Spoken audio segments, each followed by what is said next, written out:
श्रवण दीवाना ये छोड़िए तू को वालों के कहां जाय छी गे कनी हमरो बता न रे बारी में जाय छी डीजे वाला सब मिलला देगे हमरा संगे मिलबे गे चुप छोड़िया पट्टी महिमार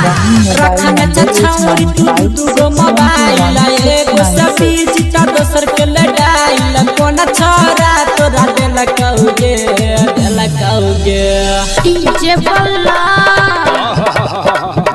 वाला तुम लल कोई रे मोबाइल हिनो के दल कोई रे डीजे वाला तुम लल कोई रे डीजे भोला राज हिनो के दल कोई रे रखने छछौरी तू गो मोबाइल एगो सभी चिता दोसर के लड़ाई कोन छोरा तोरा देल कहूगे डीजे वाला डीजे भोला राज वाला तुम लल कोई रे मोबाइल हिनो के दल कोई रे डीजे वाला तुम लल कोई रे मोबाइल हिनो के दल कोई रे गुड़िया पट्टी महिमार डीजे भोला राज डीजे सुमित सतीश रैमा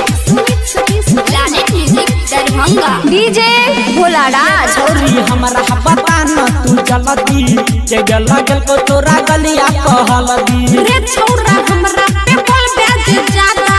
मन के तोरा हमको देबो आधा डीजे भोला राज छोरी हमरा बता न तू जल्दी के लागल को तोरा गलिया कहलदी रे छोरा हमरा पे बोल बेज ज्यादा मन के तोरा हमको देबो आधा एगो जगह पर रखै छ चार गो सिम गे अनल अन रहै छोरी रोज रात दिन गे कोन छोरा तोरा देल कहू डीजे भोला राज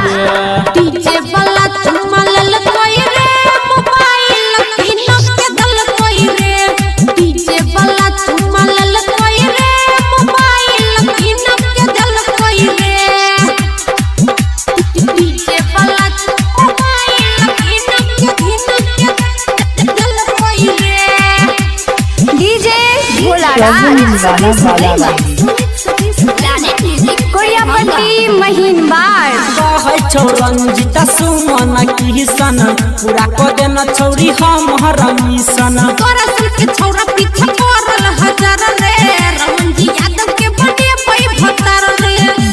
हाँ कहै छौ रंजिता किसन सुमन पूरा को देना छौरी हमर मिशन तोरा सन के छोरा पीछे पड़ल हजार रे रमन जी यादव के बड़े पई भतर रे सुन गे छौरी तू चंदारी का चुसा के होटल वाली कैले ले पीका कोन छोरा तोरा देल कहूगे डीजे वाला तुम लल कोई रे मोबाइल हिनो के दल कोई रे श्रवण दीवाना बाला रानी श्रवण दीवाना बाला रानी मोबाइल नंबर 91612169